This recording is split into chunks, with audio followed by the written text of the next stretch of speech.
A gente pensa em fisioterapia e já imagina algo super moderno, né? Uma ciência da reabilitação que nasceu em clínicas, hospitais. Mas e se eu disser que a história dela é, na verdade, uma saga que foi forjada não na calmaria, mas bem no meio do caos?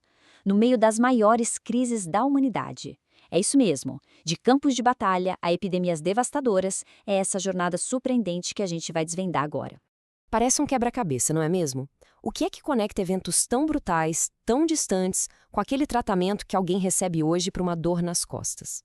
A resposta é o que guia toda a nossa análise de hoje. E ela revela uma verdade bem poderosa.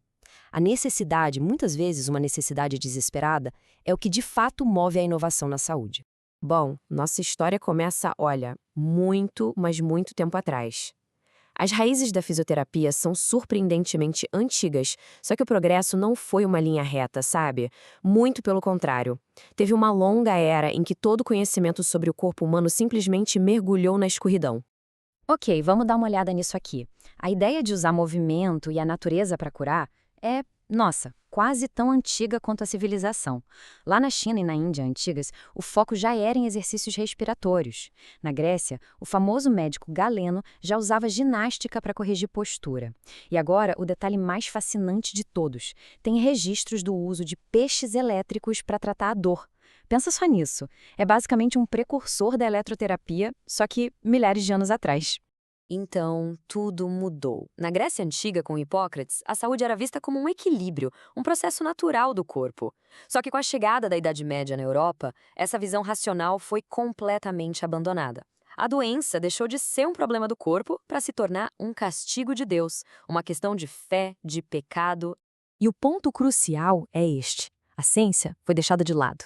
Investigar a anatomia, tentar entender como o corpo funcionava, tudo isso era visto como heresia pela igreja, que dominava tudo.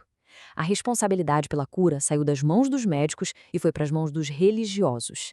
E com isso, o avanço da medicina na Europa praticamente parou por quase 1000 anos. Mas a história, como a gente sabe, vive dando voltas. Vamos avançar agora para uma era em que o conhecimento científico renasce e uma nova força, uma força poderosa, entra em cena e muda tudo de novo. Com o Renascimento, aquela curiosidade sobre o corpo humano foi reacendida. Artistas como Leonardo da Vinci, cientistas, todo mundo voltou a explorar a anatomia, a entender a mecânica do movimento. Essa redescoberta preparou todo o terreno para que a medicina voltasse a ser uma ciência de verdade. E aí, veio a Revolução Industrial. E esse número na tela, mais de 14 horas, era a jornada de trabalho de adultos e, pasmem, de crianças em fábricas super perigosas. Isso gerou uma crise de saúde pública numa escala que ninguém nunca tinha imaginado. O mais interessante aqui é a praticidade brutal da coisa toda. A reabilitação em massa não nasceu de um ideal de bem-estar, não. Nasceu de uma necessidade puramente econômica. As fábricas precisavam dos trabalhadores de volta e rápido. Foi assim que surgiram técnicas focadas em recuperar as pessoas e até ginásticas para aumentar a produtividade, bem direto ao ponto. Agora a gente chega no século XX, o período que realmente moldou a fisioterapia como a gente conhece hoje. Duas crises globais, gigantescas, iam acelerar o desenvolvimento dela de um jeito que ninguém podia prever. A escala da Primeira Guerra foi simplesmente avassaladora. Milhões de jovens voltaram para casa mutilados, sem condições de trabalhar. Isso não era só uma tragédia pessoal para cada um deles. Era uma crise econômica e social que ameaçava nações inteiras. A resposta para essa crise tinha que ser sistêmica, organizada. Pela primeira vez na história, foram criados grandes centros totalmente dedicados à reabilitação. E eles usavam de forma sistemática a cinesioterapia, que é a terapia pelo movimento, para tentar reintegrar esses soldados à sociedade e ao mercado de trabalho.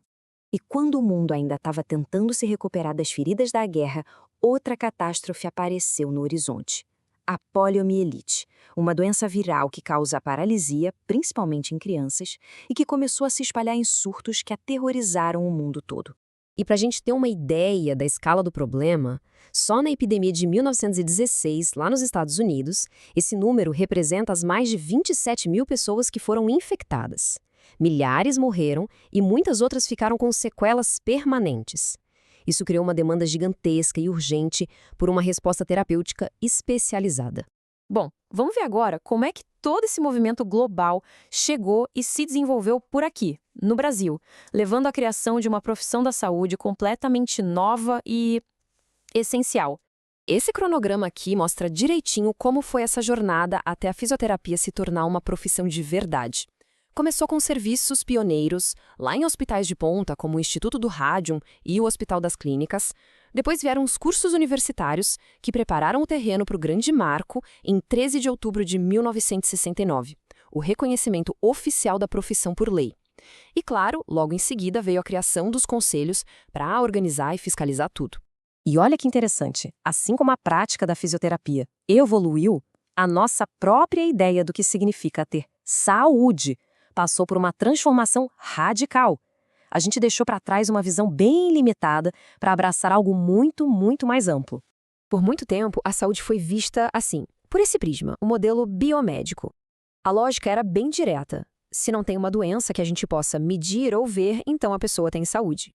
O foco era puramente biológico, focado só em curar. Mas essa visão se mostrou, bem, insuficiente. Foi aí que a Organização Mundial da Saúde propôs uma verdadeira revolução com essa definição. O ponto-chave aqui está nessas 3 palavras: bem-estar físico, mental e social. E, de repente, saúde passou a ser muito mais do que só a ausência de doença. E este slide detalha bem o que essa nova visão quer dizer na prática. Fatores que antes pareciam não ter nada a ver com medicina, como moradia, educação, renda, até o lazer, agora a gente entende que são cruciais. No fundo, a saúde de uma população é um reflexo direto da forma como a sociedade se organiza. E tudo isso nos leva a uma reflexão final. A fisioterapia nasceu de crises para reparar o corpo. Hoje, ela atua dentro de um conceito de saúde muito mais amplo, que envolve prevenção, bem-estar. A pergunta que fica no ar é: com a nossa compreensão sobre o que é ser saudável só aumentando, para onde essa profissão que foi forjada na diversidade vai agora? Qual será o próximo capítulo?